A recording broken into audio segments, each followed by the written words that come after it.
प्यारे बच्चों, देखिए, आज चैप्टर है socialism in Europe and the Russian revolution.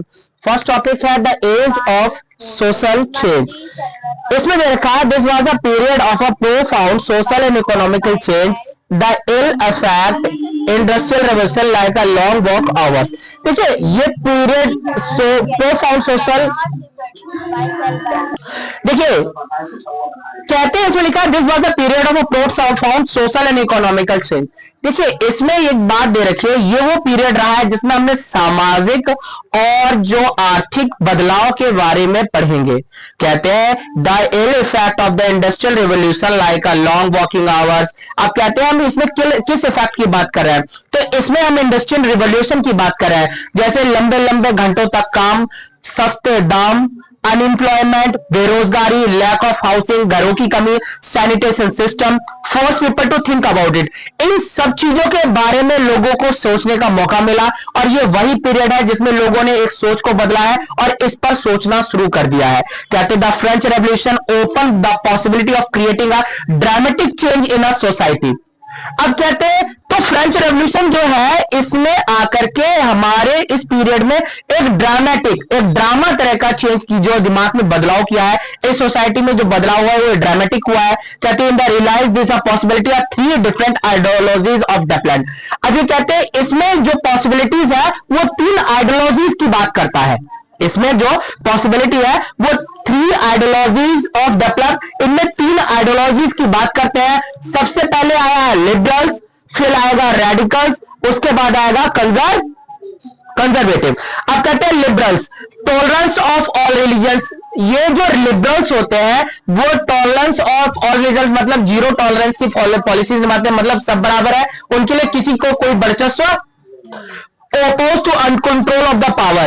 कहते हैं वो हमेशा राजा की उन शक्तियों के खिलाफ थे जिसमें राजा को एक सामूहिक शक्ति देने का अधिकार दिया जाता है, मतलब पूरी पावर जो है राजा के पास नहीं होनी चाहिए, पावर को डिस्ट्रीब्यूट करना। Supported the right of individual. जो लिबरल्स है वे मानते हैं कि उनका व्यक्तिगत तौर पर उनका सपोर्ट, जो उनके राइट्स हैं उनका वो सपोर्ट करते थे। जो इंडिविजुअल तौर पे आपके अपने पर्सनल राइट्स होते हैं, हमारे पास भी बहुत सारे फंडामेंटल राइट्स हैं। अब कहते हैं support a representative elected parliamentary government independent judiciary.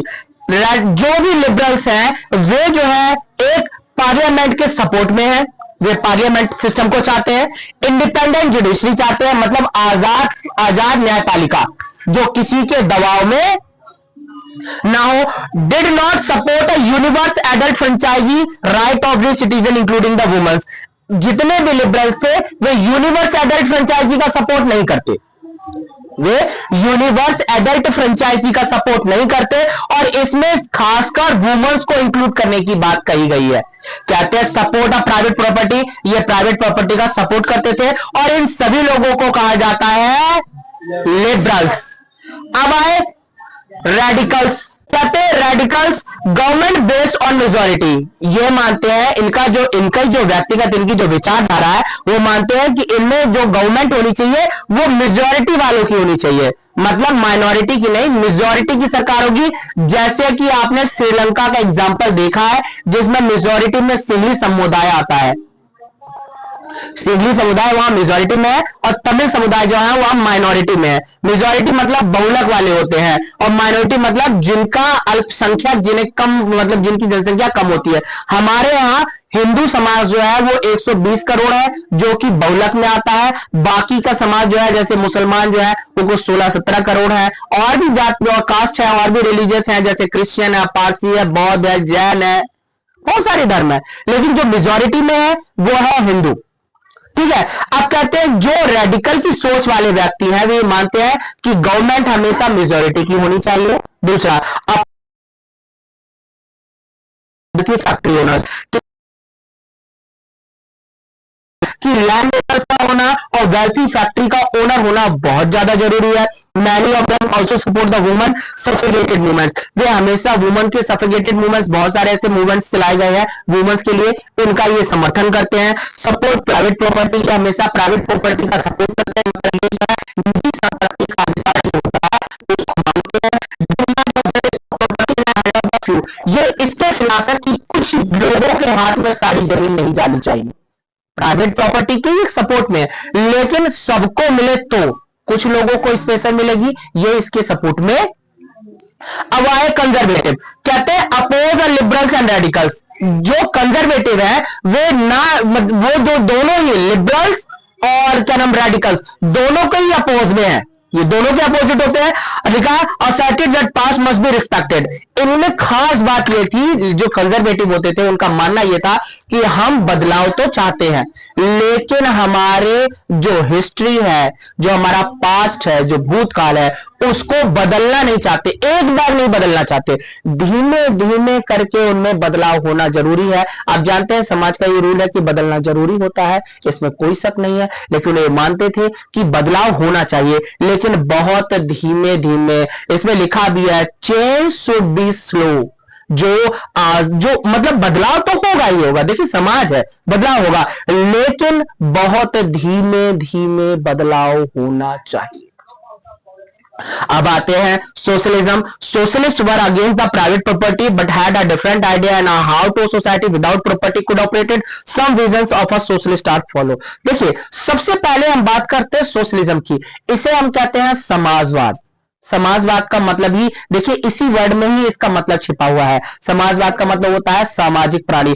इसमें ये लिखा है कि ये प्राइवेट प्रॉपर्टी के खिलाफ है, तो आप जानते हैं कि प्राइवेट जो समाजवादी लोग होते हैं वे मानते हैं कि जो भी चीजें हैं, जो भी रिसोर्स है, वो सभी समाज वालों के लिए होने चाहिए, सभी समाज के होने चाहिए। किसी एक पर्टिकुलर व्यक्ति को ये प्राइवेट प्रॉपर्टी देना उनका किसी भी तरीके से उनका पक्ष नहीं है। वे मानते हैं कि समाजवादी लोग जो है वे समाज के साथ चलना शुरू करते हैं, समाज के लिए उनकी सोच होती है, जो भी चीजें रिसोर्स मिलेंगे, जो भी संसाधन होंगे, वो सब समाज के लिए होंगे, किसी के प्राइवेट ओनर्स का इसमें कोई इस्तेमाल नहीं होता है। अब कहते हैं इसमें देखा कुछ आपको सोशलिस्ट है जिनके विजन को देखने को पता चलेगा। सबसे पहले आया रॉबर्ट ऑन, कहते हैं sought to be build a cooperative society. इनका मानना यह है कि हम एक कोऑपरेटिव सोसाइटी, कोऑपरेटिव का मतलब जानते हैं ना, छोटे छोटे लोग, समूह के लोग मिलकर के एक ऐसे सोसाइटी की रचना कर लेते हैं जिसमें वो सभी लोग योगदान देते हैं, सभी लोग अपने अपने तरीके से उस सोसाइटी में अपना अपना जो है कंट्रीब्यूट करते हैं समाज को चलाने के लिए, उस सोसाइटी को चलाने के लिए, उसको कोऑपरेटिव सोसाइटी कहते हैं। और रॉबर्ट ओन जो थे उनका मानना यह था कि हमें एक कोऑपरेटिव सोसाइटी की गणना करनी चाहिए, जैसे हम सब बैठे हुए सब लोग बच्चे हैं, इन सब मिलकर के एक ऐसी सोसाइटी की रचना करते हैं जिसमें हम सब एक साथ रह सकते हैं और हम सबकी एक दूसरे की मदद कर सकते हैं।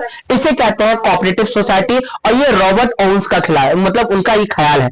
अब आया Louis Blanc, he wanted to government to increase the cooperative and replace the capitalist enterprises. देखिए कैपिटलिस्ट मतलब पूंजीवाद होता है। आप जानते हैं पूंजीवाद और समाजवाद दो विचारधाराएं हैं।